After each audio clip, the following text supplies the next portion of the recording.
বন্ধুরা, স্বাগতম আমাদের চ্যানেলে।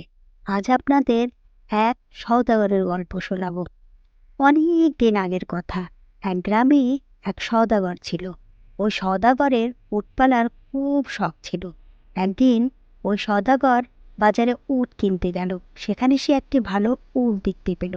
তখন সে ওই উটের মালিকের কাছ থেকে দাম কষাকষি করে উটটি কিনে নিল। তারপর বাড়িতে নিয়ে আসলো। বাড়িতে যাবার পর ওই সওদাগর কাজের ছেলেটিকে উটটিকে বেঁধে রাখতে বলল, আর বলল উটটিকে খেতে দিতে।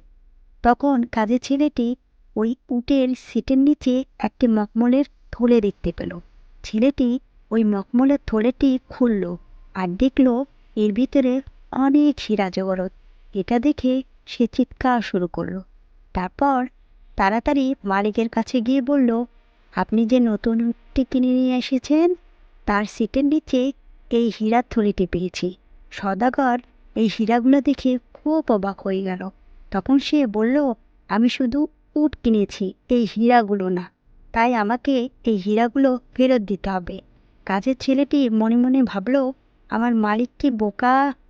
তখন সে তার মালিককে বলল, মালিক, হিরেগুলো রেখে দেই, কেউ জানতে পারবে না। কিন্তু সওদাগর একজন ইমানদার মানুষ ছিল। সে ছেলেটির কথা শুনল না। সে হীরের থলিটি নিয়ে বাজারে চলে গেল। তারপর ওই উটের মালিককে হীরের থলেটি ফেরত দিল। ওই উটের মালিক হীরের থলেটি পেয়ে খুব খুশি হলো।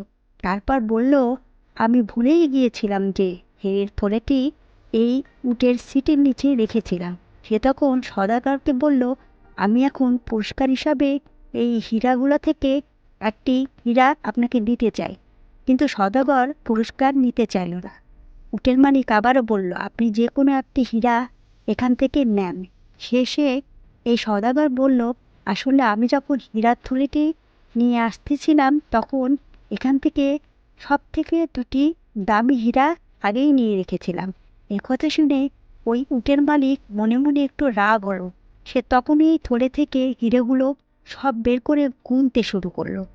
হীরাগুলা গোনা হলে ওই সওদাগর বলল, আমার থলেতে তো সব হীরাই আছে, তাহলে আপনি কোন দুটি দামি হীরা নিয়েছেন? তখন সওদাগর বলল, ওই দুটি দামি হীরা হলো আমার ইমানদারি আর সততা। উটের মালিক তার সততা আর ইমানদারি দেখে মুগ্ধ হয়ে গেল। বন্ধুরা, আমরা এই গল্প থেকে এই শিক্ষা নিতে পারি যে মানুষের কাছে ইমানদারি আর সততা নামের এই দুটি হীরা আছে, সে পৃথিবীর সবথেকে বড় ধনী লোক। এমন অনেক লোক আছে যারা টাকা পয়সা দেখলে তাদের ইমানদারি আর সততা নড়বড় হয়ে যায়। সে অল্প কিছু টাকার জন্য তার ইমানদার আর সততাকে বিক্রি করে দেয়। ইমানদারি হলো একটি বড় শক্তি, যা অল্প কিছুই লোক ধরে রাখতে পারে, সবাই পারে না। তাই সবসময় ইমানদার থাকার চেষ্টা করুন।